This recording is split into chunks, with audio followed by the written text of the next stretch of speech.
Life Management Science Labs would like to acknowledge that we live and produce this podcast on the traditional lands of the Wurundjeri people. We'd also like to acknowledge the traditional owners of the lands of our listeners and our international colleagues. We'd like to pay our respects to their elders, past, present, and emerging.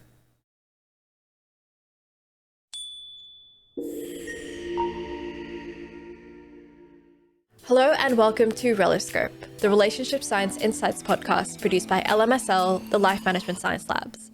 We are champions in life management science, providing structured insights informed by science and inspired by practice on key aspects of conscious living. Each week we bring you scientific and practical insights on each element with the expert knowledge of professionals in the field. I'm your host, Aditi Kutty. Let's get on with the show. Hello, everyone, and welcome to Reloscopes, produced by LMSL, the Life Management Podcast. I'm your host, Aditi Kutty, and today I'm joined by Jan Bayliss. She's a registered counsellor for over 20 years, working with individuals and couples, and you've also worked with children. You've written 2 books for children, including the Good Bad Feelings Diary. Is there anything else to add, or have I covered everything? Yeah, no, that's true. And I've just completed some podcasts that are now out on Apple and Spotify and other places. So it's around relationships and parenting things in my podcasts. Yeah, definitely. So we will talk a bit about that later in the podcast as well. But Fantastic. Thank you. Today we're going to be talking about couple rituals and how to manage them amongst couples. Before we kind of get into that, we have a segment called Have You Met Jan Bayliss, where we get to know our guest a little bit more. I'm going to throw some questions at you. Are you ready? Absolutely. Fantastic. What is your favorite book? You know, I loved looking at these questions that you sent me, and it really did. It was really. I just had to think because there are so many books, and however, I have to say that I really love biographies and autobiographies, and I don't mind of whom. And I'm madly into autobiographies and biographies. If it was like a work-related book, it was The Body Remembers by Babette Rothschild. It's all about holding on to emotions, and that's what I do talk about a lot in my podcasts. Right, for sure. What about a favorite movie? Yes. Once again, there were so many movies. I just love comedies. I really do. What's the last one you watched? Well, I haven't watched a comedy for a little while. I watched The Sting the other night. But no, I really love, also I love Analyse This, Analyse That, As Good as It Gets. I really like those sorts of, just lighthearted. I think I really love to get into the lighthearted stuff more than the heavy stuff. I'm not a sci-fi person. I'm not into that sort of thing. I really just love comedies and being able to have a laugh. Comedies can be really therapeutic sometimes, so I totally get that. They're so therapeutic. What about a favorite podcast, or the last podcast, a podcast you're listening to? Absolutely. I've been doing all David Kessler's podcasts currently. I absolutely love him. He used to work with Elizabeth Kubler-Ross around and doing a lot around grief and loss, and he's just so good. I really, really admire his work so much. And a famous role model that you look up to? This was another one I just found. Oh wow, what an amazing thing to think about. And of course, there are so many. I do have to say, and I know it's a recent passing, but I do have to say Olivia Newton-John, because I do admire her so much for what she's contributed, not only in her music, her the films she's been in, her philanthropy, the way she has been able to hold herself so amazingly through so many years of cancer, and sort of just to be able to sort of be also a role model for others to do the same, and all the work that she's and all what she's been able to do for as far as their hospital in Melbourne. I just thought to me, I'd have to say she is definitely a role model. Yeah, for sure. And rest in peace. We will definitely always remember her. Yes. What about the last course you've completed? Look, I've been doing quite a lot in trauma. I've done a lot in trauma-related subjects.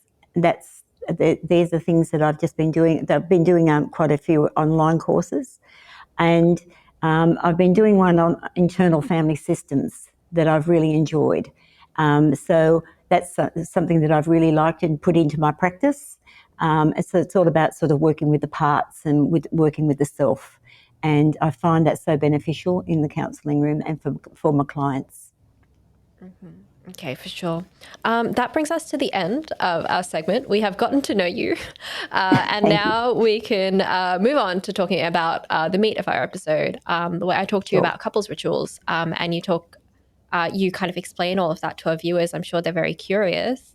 But first, kind of starting off very broadly, what is a relationship? How would you define a relationship? Well, a relationship is obviously between two people, or it can be through several people, family, friends. You can all have relationships. And for me, it's based around an understanding, a mutual trust, respect. It builds honesty, and it becomes a relationship that is a positive one. Will grow. The connection will grow, and it'll be strong and good if it's a positive one. And in your opinion, our show kind of focuses on the romantic relationships. Do you feel that that kind of relationship still holds the same kind of structure and importance that it does as maybe it did decades ago? Oh, absolutely. I really liked that question too. I really thought that was. I thought about that and thought, yes, a romantic and romance in a relationship has been there for generational centuries. We're drawn to each other as a couple. People are always drawn to each other, regardless of what era we're going to be in. And there's that romantic connection, that way of wanting to build a way of being together, of being growing together, and being able to share and work together, and then to be able to form your own nuclear family, that means having your own children and nurturing that, and yes, holding on to it. I do believe that's what we've experienced forever. Yeah, for sure. So it hasn't really changed, I guess, over time. I don't really think so. And I think if you look back, we've looked back through the ages, and romance and love has always, been a part of all our eras, all our years, Yeah, over for sure. centuries. Yeah, for sure. How then, I guess, do you define couple rituals? A ritual to me is it's the knowing. You just know that something something nice and good is happening in a relationship. It's something that somebody does for another. They will do it without even thinking. So it just becomes the norm, so that you know that something just happens, and you know that it can, it's a part of building a healthy connection between two people. So it's kind of like a means of trust. Almost. Absolutely. And sometimes it's, from my experience, you don't even really know. It just it evolves. A routine is different to that in a relationship. Yeah. And a routine is actually something that needs to be done. It needs to be performed. It could be picking the kids up from school. It could be, sort of like doing something that you have to do, go into the shops or whatever together, doing the grocery shopping. That's a routine thing. But rituals are different. So rituals kind of form, you would say, organically between a couple.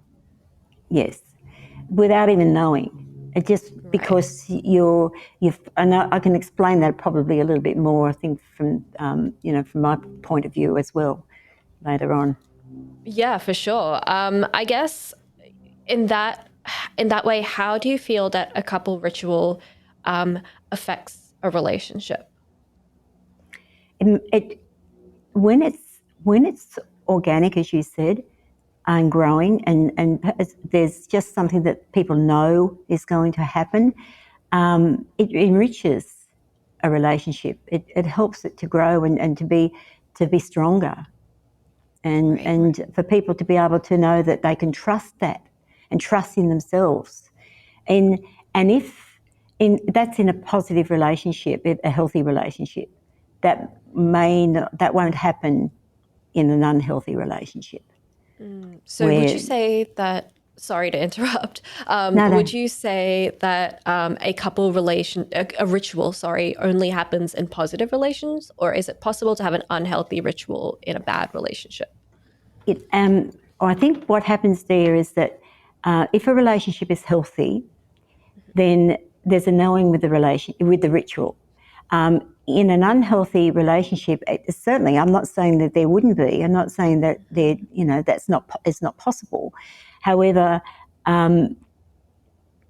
it may not be performed the way it would be with two people that are coming together with mutual respect, love, honesty, and trust.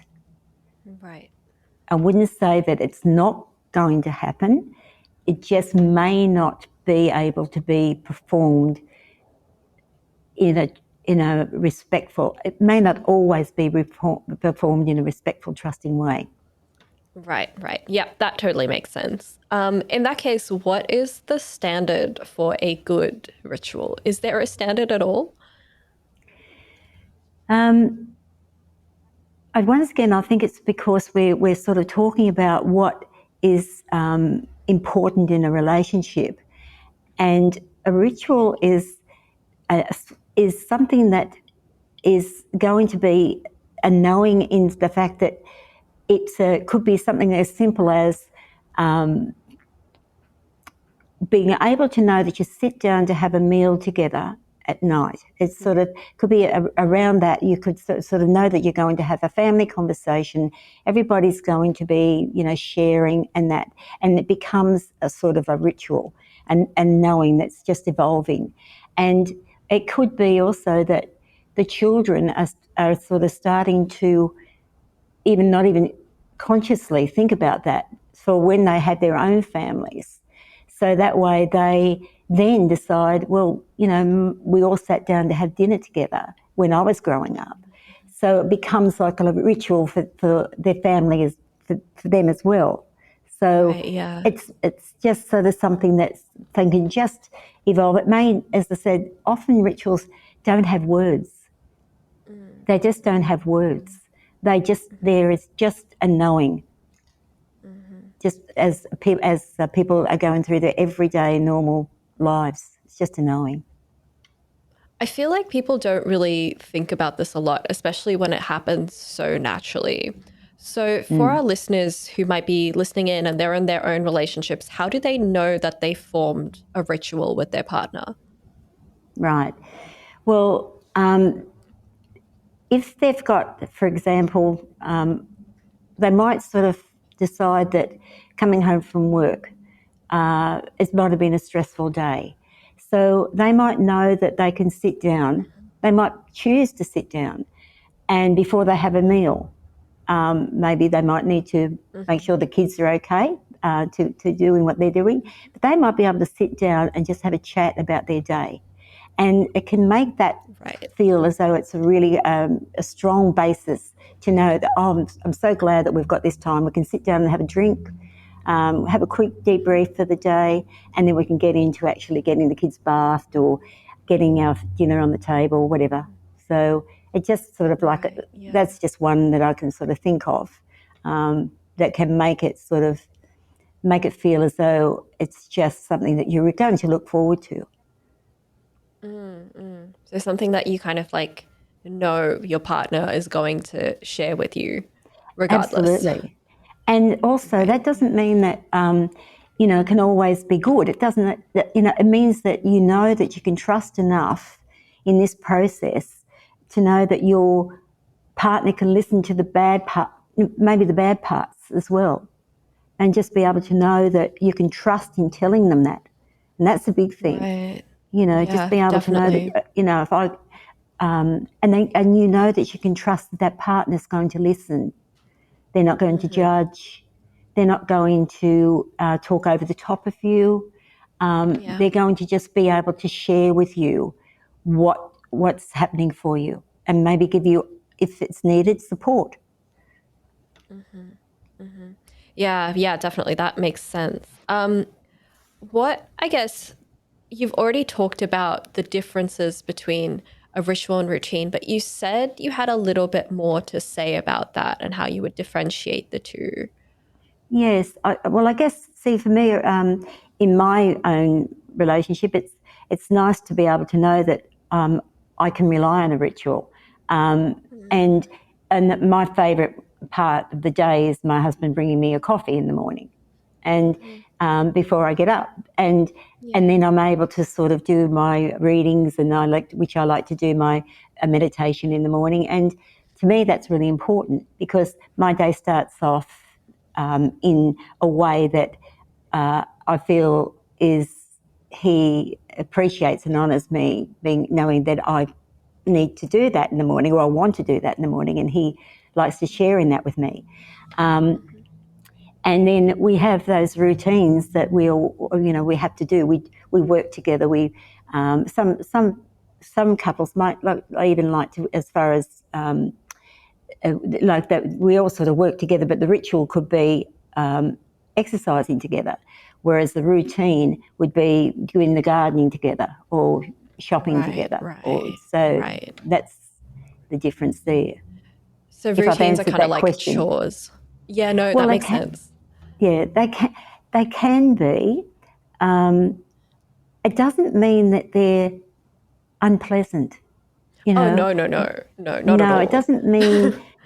Sometimes a routine means, oh, that's boring. No, Yeah. it's not like that. It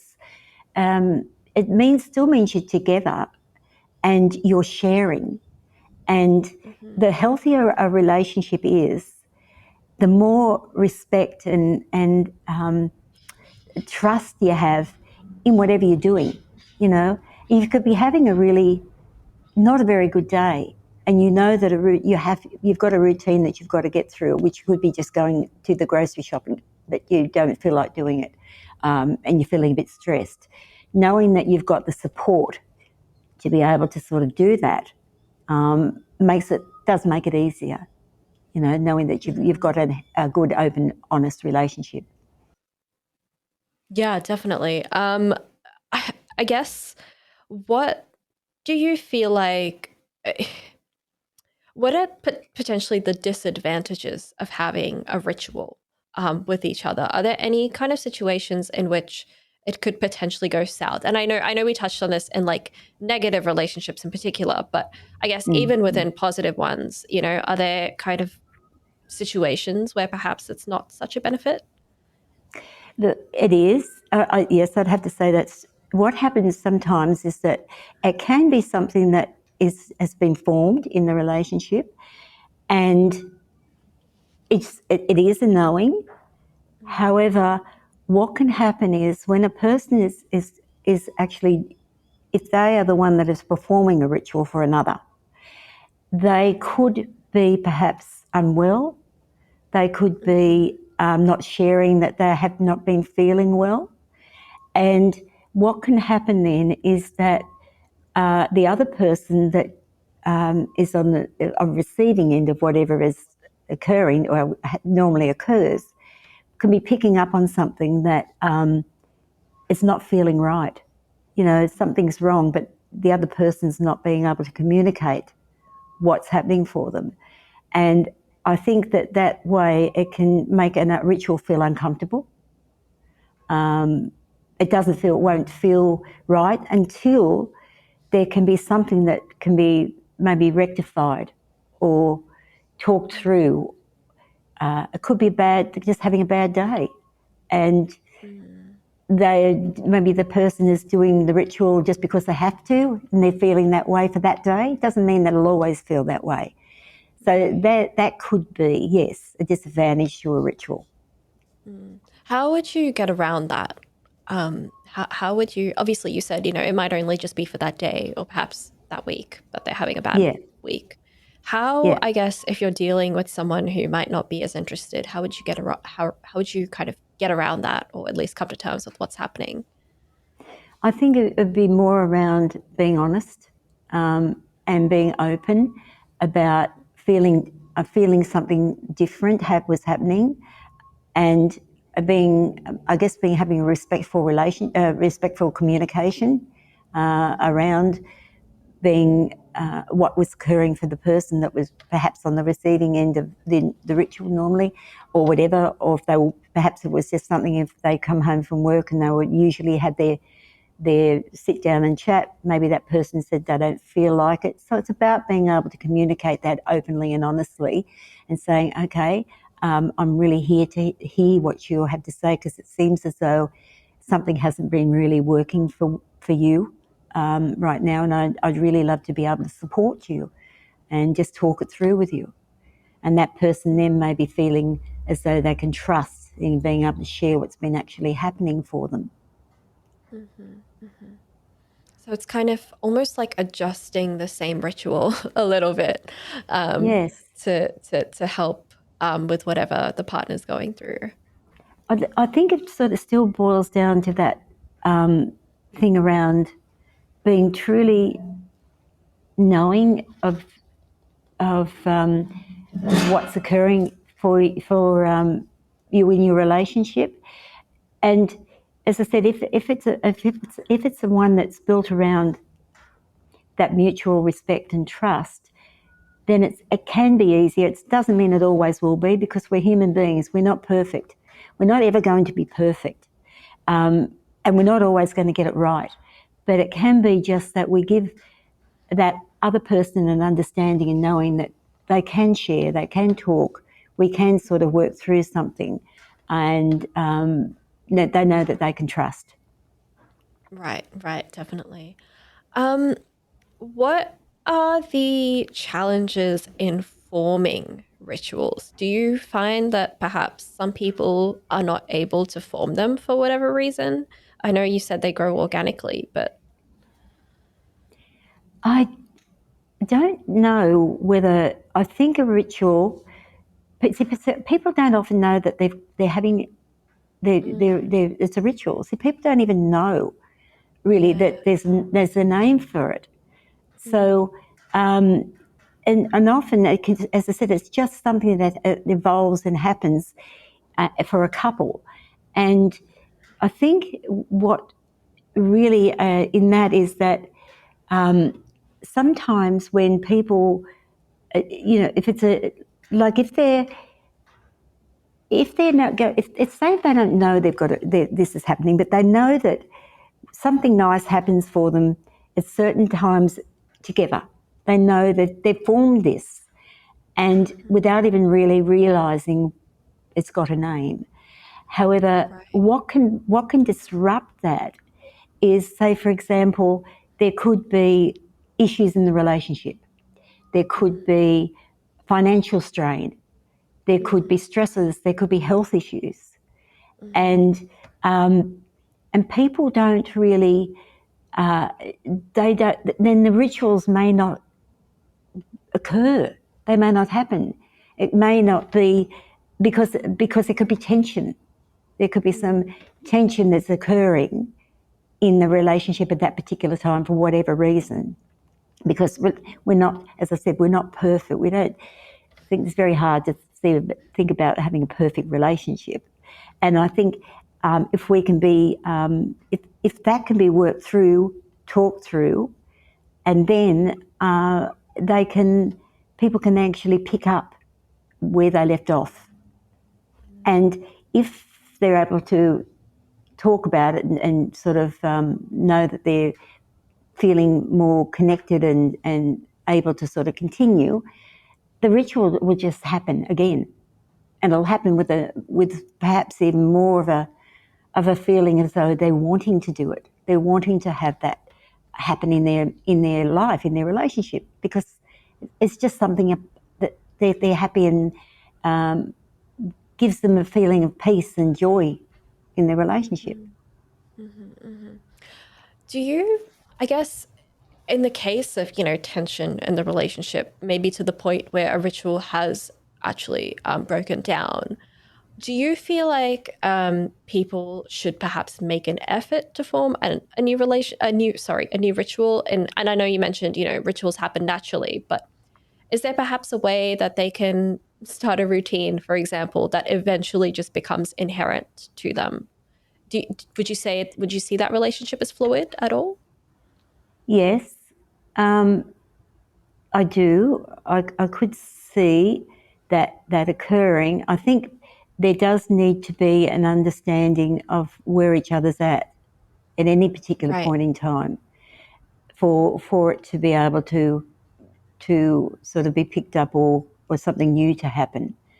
It could be as simple as them reconnecting with themselves in the relationship. They could be needing to connect by way of, I don't know whether you know the love languages around that acts of service and quality time, and it could be something around that they sort of pick up on and think, well, I could do something more around that for my partner, or even get to know what their love language is. It's sort of building on that, so that then you're forming more abilities to be able to have the rituals that you want in your life. But as I said, sometimes it's not even a word. It's not even a word that they even realise. It's just something that they do, and it gives each person pleasure. It gives the person pleasure that's doing it, and it certainly gives the person pleasure that's on the receiving end, or if they're working together with it. Yeah, for sure. I guess, what would you recommend for couples to kind of at least become a bit more aware of their own rituals? What would you recommend they do? Well, I think that for them, if I was talking to a couple in a counselling situation, I would be checking in with them what they thought that they did, as what rituals, so that they actually got to understand that what they were doing, to help them know that it's actually happening for them. And have they lost that? Is that something that they've lost and they've realised that they have lost it? And could they possibly be able to pick that up again and reconnect that way? So it'd be more around exploring, I think, what each of their love languages are. Perhaps they've got out of touch with that. Perhaps the words of affirmation that they usually might have said, or one of them, really has loved in the relationship, may not be, the other person may not be doing so much of that for them. So it could be picking up on those sorts of things again to help this relationship to grow and to understand about where they're at in it, and what they would like to perhaps reconnect with. For the listeners who might not be aware, do you mind explaining what the love languages are and what they do?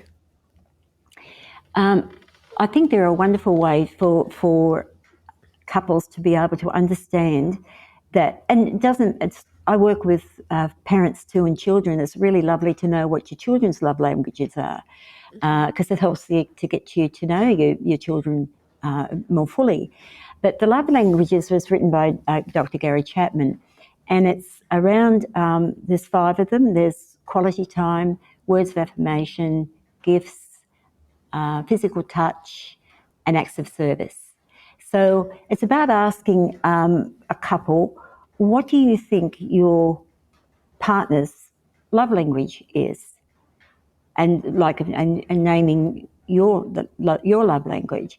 And then when they start to think about it, they start to realise that maybe they haven't been getting what they might have wanted in that way. And so then it's an opportunity for them to reconnect by just being able to, perhaps, if it's words of affirmation, it's about actually being able to sort of talk to their partner and say, oh, I really know that this is what you like. I would love to share. I would just like to be aware that I need to perhaps just to do that a little bit more with you. I feel it. However, I know I possibly need to say it more. And it could be if the other person's around physical touch or something like that, it could be that's just being able to sort of just go up there and just being able to touch them on the shoulder or whatever. Give them a hug if that's what they want. It's just that it becomes that knowing. So, and I think when you get to more into connection with each other around that way, that's why I really like the love languages, because once you get into that connection around that, it does help to build those rituals and make them stronger, so that they're feeling as though it's something that just is nurturing for them in their relationship. Yeah, definitely. I am actually, like, personally a big fan of the love languages. It's not currently in a relationship, but I do love passing out, what people's, even just amongst my friends, like what they appreciate from me as a friend within a relationship. So Yes, I'm always on top of that. yes, Moving on now to our practice/habit debrief, in which I ask you about a practice that our couples can perhaps put to work in order to help them with their kind of, I guess in this episode, we're talking about couple rituals. So what's a yeah. practice or a habit that you might recommend to couples to help improve their couple rituals? Yeah, I think possibly we've touched on that a bit so far. I think it's about. I guess it's from the perspective of working on one. It's about what they feel is important in their relationship. So they might need to actually look at what they have actually uh, the key to their relationship. It could be. Right. It could be what is it that you know that is so important in your relationship? What is it that you know that you want to not sort of just walk out the door in a hurry? You might need to know that person needs an extra hug, or kiss goodbye, whatever it is. It's about sort of just getting to be able to tune in to each other and really sort of pick up on what is important to the other person to really enhance that relationship, to hold on to that, the warmth.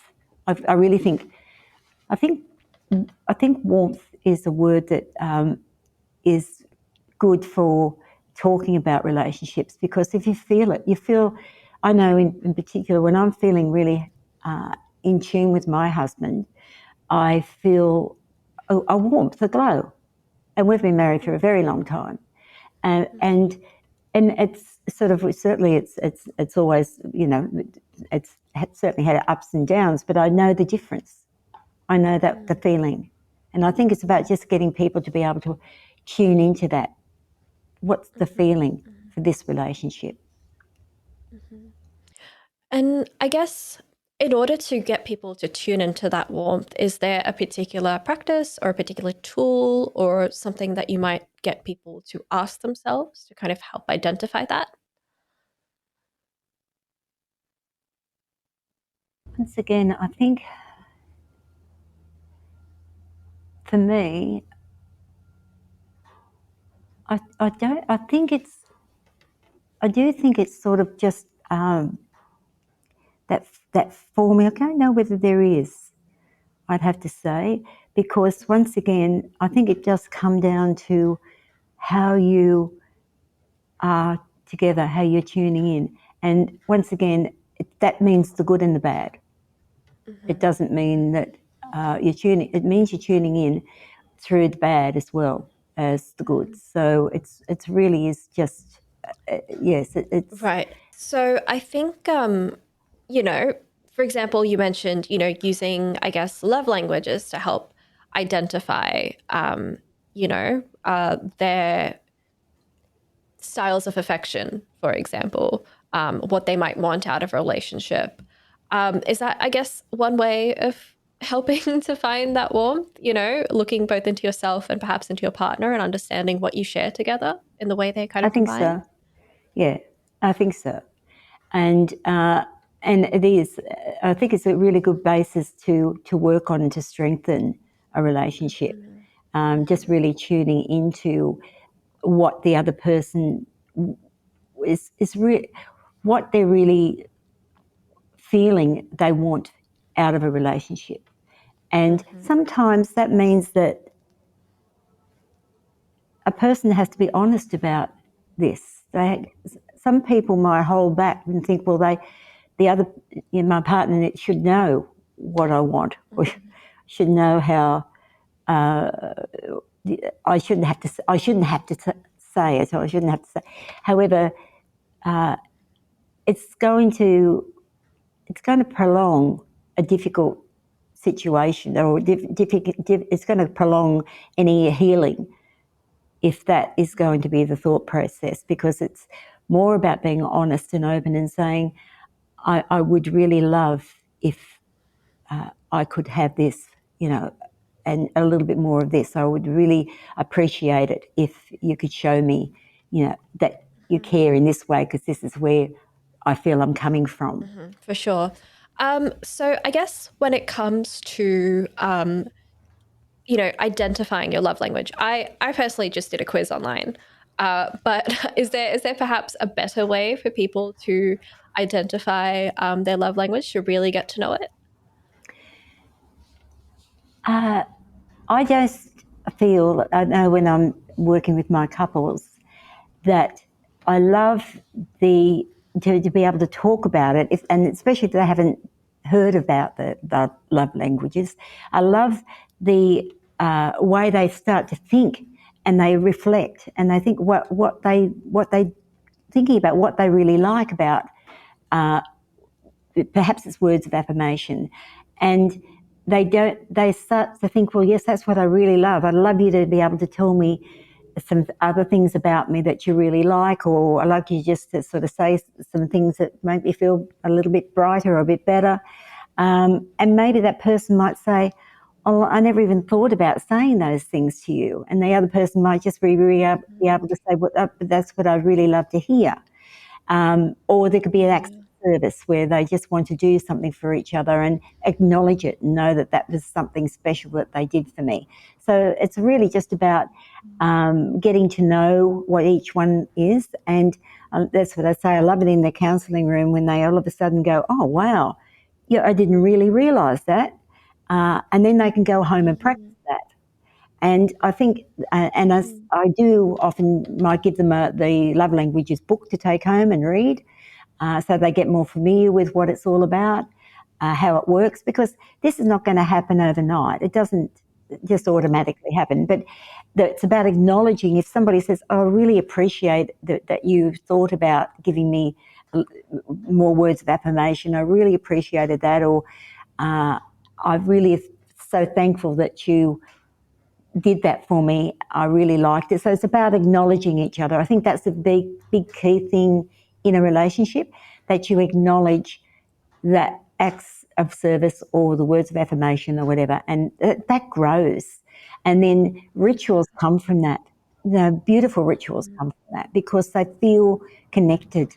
They feel so much more connected and feel much more loving. Yeah, for sure. And you understand your partner a whole lot better as well. What are three good things about understanding or knowing your own and your partner's love language? You've already touched on quite a few. Yes. Well, I think three things would be, it's going to happen. It's something beautiful that's just going to, you expect it. Like, I can only use from my own personal relationship. I really enjoy my husband coming home. We sit down and we have a drink together and we chat about the day. And we pat the dog, we do that, and have a play with the dog when he gets home. We have a chat. And it's a ritual for us. And we sit and have a drink always. And then I get dinner and he has a shower. So that's sort of just like, it is a ritual. And it really, I'm able to talk about any difficulties that I might have had in the day, and he might have been able to talk about the same thing. And it's just a lovely way of knowing that this is what happens. This is what you expect. And if there's anything that needs to come up that has been a little bit difficult, it's about trusting and knowing each other can share and share the load. Yeah. I only said one, haven't I? Okay. I don't. Did you have two more in mind? I'm just trying to think. I think it's that's sort of one that I'm just sort of come out from my own personal thing. I think talking about it, I think that can be beneficial. Maybe sort of even planning, thinking about how you might be able to plan more, do more as far as ritual is concerned, and being able to share what might work and be honest about it and what's not working. If it's not working, if something's not working, and I don't think a ritual, that's why I say, because it does evolve, it doesn't need to have it doesn't need to be hard work. If it became hard work, then it wouldn't be healthy. Mm-hmm.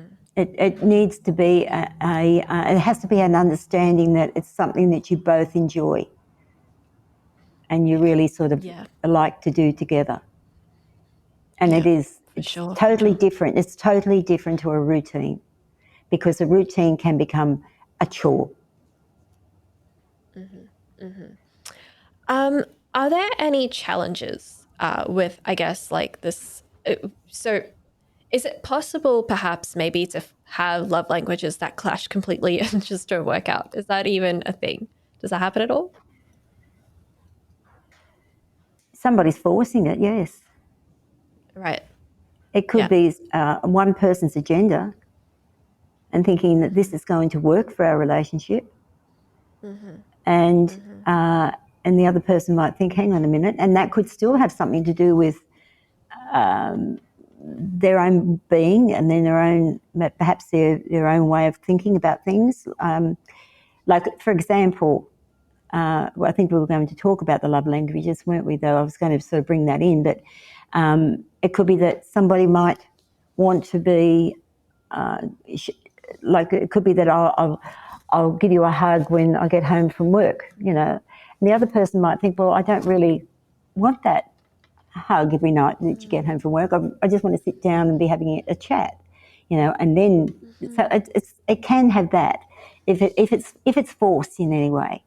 That's why it needs to be something that you both enjoy. Is this something, the love languages, is it something you just assess the one time? Or is it something that perhaps you should revisit? Is it something that can change? It can change. It can change. And people can grow in different ways. So as you're growing in a relationship, if it's over many years, as mine has been, as you're growing in a relationship, then you will have different, if you're talking about the love language, you will have different things that will come up that will sort of make you reevaluate or think differently about something. And that's not a bad thing. It's just about knowing that you can appreciate that the other person is willing to sort of be there for you perhaps in a different way, to showing some other form of, it could be, somebody could, for example, as I used before, the physical touch. They may not have been a person that liked a lot of touch. However, as they've evolved in the relationship, they could find that that's what they really need or want. So that they can, as long as they can actually verbalise that to the other person and say, I really would like a hug. Whereas the other person may not have given them a hug because they thought they didn't want it. So, you know, there's a little bit of toing and froing there, and just being able to be a bit honest about what you're really wanting. If that's sure. is that the answer? Yeah, no, absolutely. That is a great answer. How do you feel like this practice impacts one's perception in life? Do you feel like it will change it in any way? I think it'll change it for the better. I think rituals change honest, truthful, mutual respectful rituals change and grow and allow for a deeper connection in a relationship. Yeah, for sure. And would you recommend this to everyone, or are there perhaps people that might not receive, you know, might not respond as well to kind of this idea? Absolutely. It does come down to that people are actually in a healthy relationship.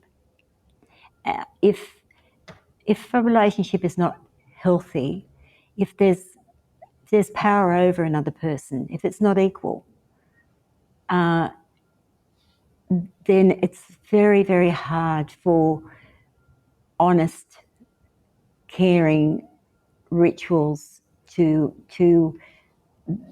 just to know you can trust in it. There may not be trust. If it's an unhealthy relationship, there may not be trust. So that can make it very difficult to actually know that to trust in in anything that was ritualistic and meant to be a positive, because the relationship may not be positive. It may have a lot of issues around that power over another person. It may not be equal, and there could be a lot of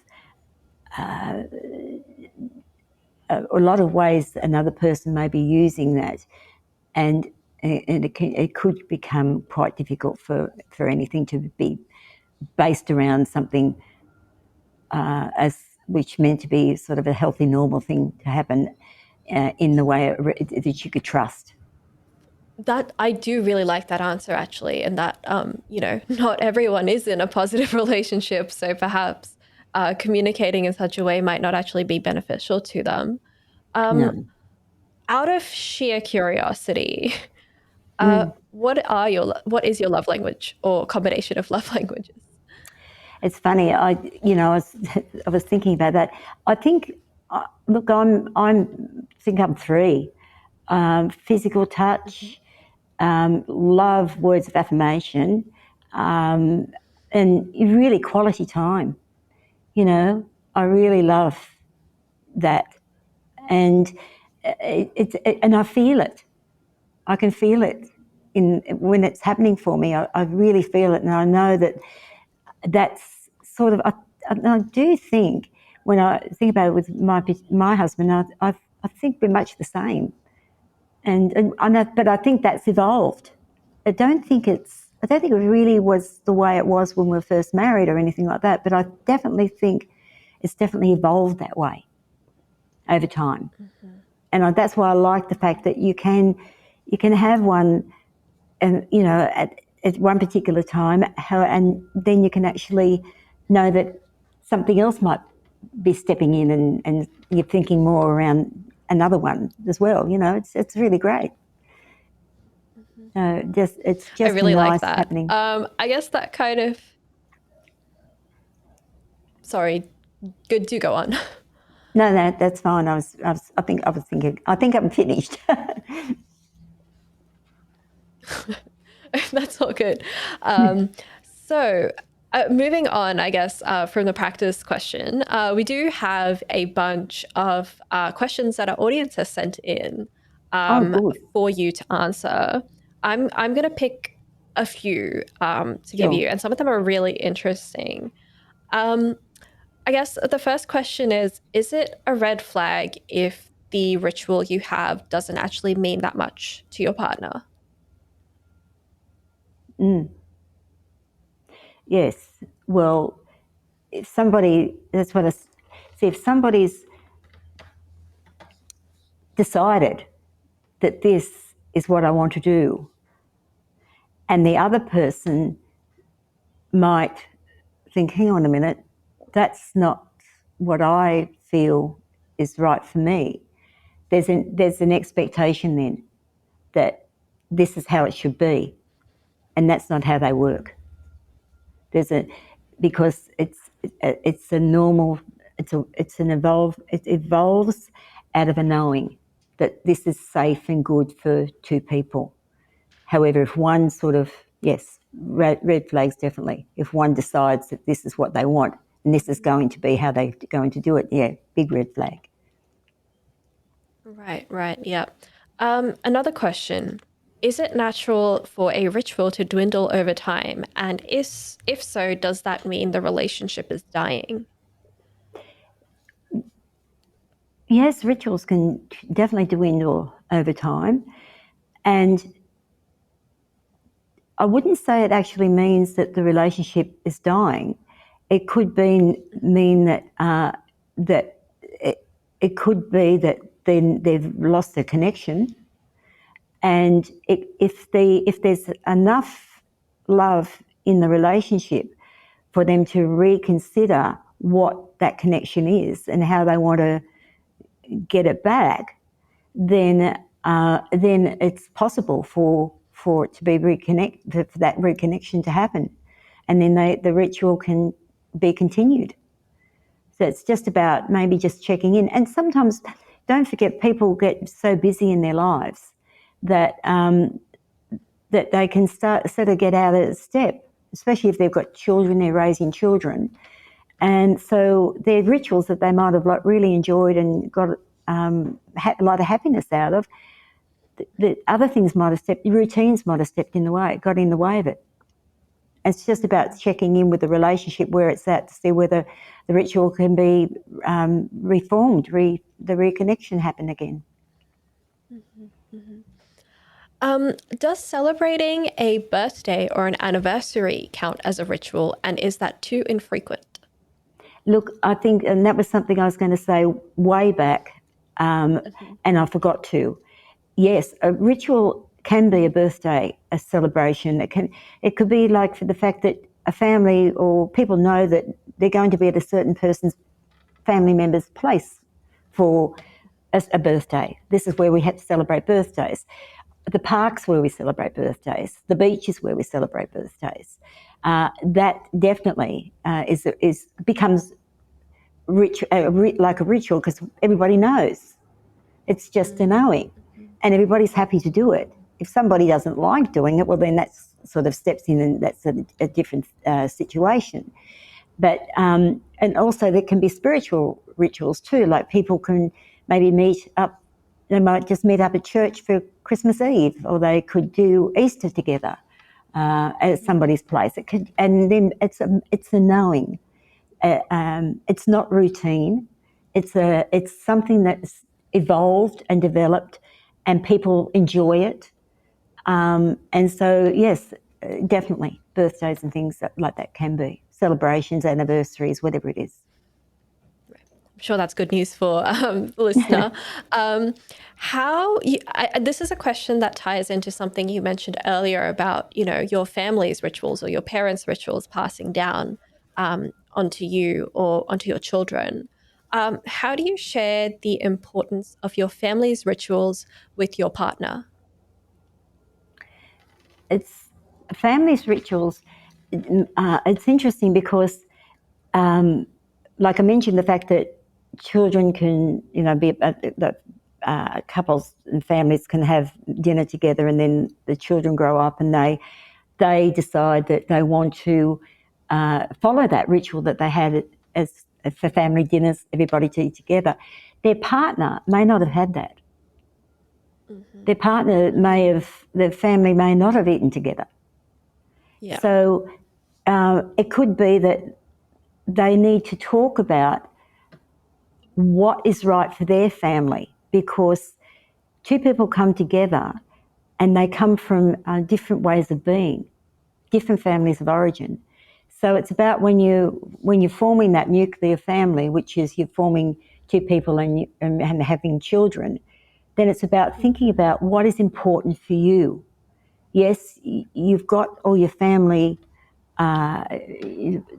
history, family of origin history, and however, it's about thinking about what is important and how can we work this out together, so that you know that whatever rituals that you're going to have are going to be important to both, and not an expectation of what's going to happen. So it needs to be explained, talked through, knowing the value of it, and it's the importance of it for them in their own family unit. Right. Final question. At what point in a relationship should a ritual develop, or would you expect a ritual to develop? I don't think there's a particular time, because, as I said before, it's something that two people will form together out of that mutual trust and respect and love, and it becomes that, just that knowing that they are happy to do things with each other and for each other. Then it just becomes, I can't even remember how it started, that my husband would bring me a cup of coffee. I don't remember. It's been a long time. It's big, so I don't. It just happened. Just happened, and and then it gave me the chance to just be able to be who I like to be in the morning, which is just do my readings and do my meditation and just have that quiet time. And it just happened, and I think he just respected the fact that that's what I like to do, and he brought a cup of coffee in for me first thing. So it's really lovely. So I think it's a happening. It just evolves.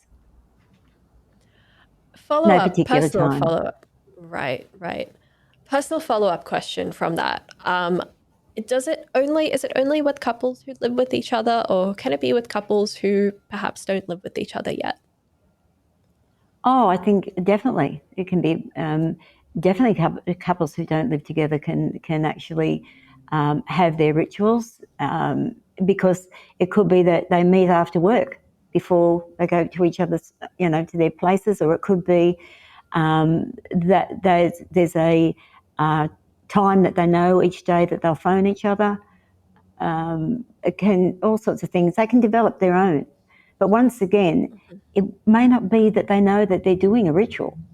It could be just something Right. that is formed because they know that they're connecting with each other. They want the connection. They want to feel that lovely feeling that they've got as the ritual is happening. Because Yeah. it does. Ritual gives the person a lovely feeling. It's as I said, it's different to a routine. It's just is something that's comforting, and whatever that is, they can do it whether they live together or not. All right, that's the end of our questions from the audience. Now we will move on to our open mic section, where Sure. you can talk about anything that you're passionate about, and it can be related to the topic tangentially, but it might not be. It could be something that you wanted to mention so far that you haven't been able to yet. Do you have anything that you have in mind that you want to talk about? My passion for sharing feelings from an early age with children. It's such a big passion of mine. I've worked so much for many years with separated families. I've worked a lot in domestic violence and all sorts of different forms of working with couples, running groups, parenting groups and things. My passion is being able to help parents to understand that any feeling that a child has is okay to have and it's normal, and to allow the parent to be able to actually listen and allow the child to share what they're feeling. Because what I found with a lot of my parents that I've worked with, they really become quite distressed about thinking, I don't want my child to see me sad, for example. Because I don't want them to see how that I'm upset. So I'll say to a parent, how is your child supposed to know how they feel if they're not able to express or know that you're unable? What's going to be safe for them to be able to share if you're unable to share? So I often get parents to allow their child to know that they're sad. They could, by naming it, Mummy's feeling sad right now, or I'm just feeling a bit, I feel upset, or whatever it is. But you actually name it, and let the child know that it's okay to have it. I'm okay. I'm just feeling sad right now, and that's why I wrote my 2 children's books. The Good Bad Feelings Diary is for children from about early ages up to about 8. So a parent can read that to the child. I've got the books here. I don't know whether you can you're able to see them. I'm not sure. This is the Good Bad Feelings Diary, and it sort of allows parents to actually read this to their children, and then as the children get older, they can actually read it to themselves. But it allows the child to know that it's okay. So, for example, if I can just share something with you, so it's about to let you know they can be angry. My mum and dad and people in my life like it when I show my good feelings too. But when bad feelings begin to happen, this is me feeling bad, then my bad feelings don't make me feel happy anymore. They make me feel angry and sad, and then after a while I cry. But the thing I wanted to do the most in this is because fathers have a sometimes difficult time being able to express feelings with their boys. Mm-hmm. And sometimes, like, it's mums can share feelings at times, but dads sometimes can find it's a little difficult. So I wrote this specifically around, it's great when Dad shared his happy, sad, angry feelings with me and told me that it's okay to cry, that Dad cries too when he feels sad. So the idea behind this was to allow parents to know that any feeling that a child has, because my belief is that if children can talk about their feelings from a young age, then when they get into their adolescent years, they will able to they can go to a significant person in their life to be able to talk about their feeling, that it's safe. Because I'm so concerned about the number of suicides. And often it'll be from the fact that a child doesn't feel as though it's comfortable to talk about their feelings. And it's the same as adults, often that they can't talk about their feelings. So that's the reason why I wrote this book. And then what I did was I did another one, and it's my very own Good Bad Feelings Diary Workbook. So the child gets a chance to write about themselves in the book, and then they get to write about each day how they're feeling, what they're feeling, and then at the end of the week, this is week 1, and then at the end of the week they can draw a picture about how their week has been, and so that they get a chance to write out their feelings, talk about their feelings, draw their feelings, so that they all become normal. So, but as I say, it's a big passion of mine, getting this word out, because the more kids can understand that feelings are normal to have, whatever they are, to talk about to a very significant person in their life, I do believe it's going to help adolescents. And then when they grow up into being adults themselves and having their own family, then they'll be able to share those feelings as well with their children, because they were able to do that when they were younger. So it's not it's not so difficult for them to do that, because so many parents can't share their feelings with their kids, and it's really hard for the kids. So, Yeah. and I've sorry, were you going to say something? Oh no, keep going, keep going. What you have to say is much more important. Well, it's just I get quite passionate about it. So, you know, and I guess it's because, that's the reason why I've done the podcast. Just the other thing I wanted to talk about too was the fact that there's a wonderful animated series that people, I'd love to be able to give a link to, that I worked with this Films for Change, where I'm in the studio now, and it's a program called Ness, and it's an animated series following the adventures of a young girl as she explores different feelings with friendly Australian animals. It's beautifully done. It was created by Films for Change and with myself and another person who did the artworks, Belinda Lindhart. And the little girl is she's Kotora Russell, beautiful little girl. And Ness is aimed to help young children understand different feelings and build resilience in order to help them cope with future difficulties, which is fundamental to building good mental and emotional health in later years. So Ness was shot entirely on a green screen with this beautiful young actor. So she interacts with props, and then the animals are drawn in as she's talking to them. So it is a beautiful series, and so I have got a link there for it if anybody would like to find out, where they can see it. I could send it through to you. It's absolutely a beautiful series. I'd love to get it out. Sorry for speaking over you. We can definitely pop a link in the show notes for that. Oh, that'd be fantastic. Yes. I was just, I know I'm doing a lot of talking now, and I'd just really like to say that I have just completed some podcasts, and it is centred around a lot of the things for children. It's about having open conversations with parents, about having conversation with parents about having conversation with their children, childhood messages around healthy communication styles. I've done one on.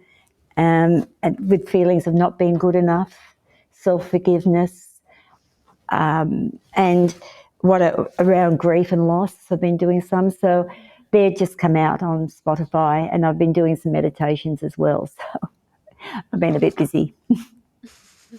That's a lot of stuff that you've been working on, and obviously, sure, our podcast is about relationships and romantic relationships, but what you were talking about with children, kind of enunciating and putting to words their feelings, and parents being comfortable talking about their feelings to their children as well. That form of communication has been a running theme in the show. So I think it's definitely important to highlight that in all aspects of life, for sure.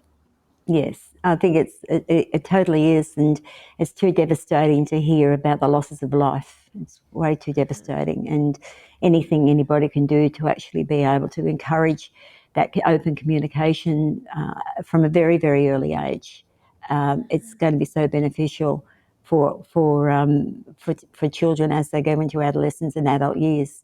Yeah, and even just communicating with your child about the love languages is important too, because we're all different. Your children are different to yourselves, so it's about getting in tune with their love languages so you can have that beautiful relationship with them that you want. Yeah, absolutely. Thank you so much for joining us today, Jan. Where can our audience find you? Mail at janbayliss.counselling.com.au. they can reach me from that, or they can reach me at janbayliss-counselling.com on the website. They can sort of see about my books and about the sessions, counselling sessions. So, yes, there's quite a lot of information on the website.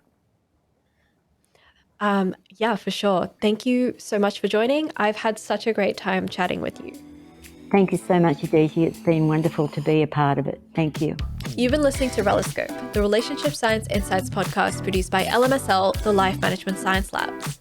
For more episodes like this from 10 different life management perspectives, search LMSL on YouTube, Google Podcasts, Apple Podcasts, and Spotify, or wherever you find your podcasts, so you can get updated on everything we have to offer. We have a wide range of topics readily available for you to check out. If you enjoyed this episode, please consider rating our show, sharing it, and subscribing to our channel, as it helps us grow and bring you more quality resources. More of our work can be found at re.lmsl.net, where you can join our movement. I'm Aditi Kutty. Thanks for tuning in.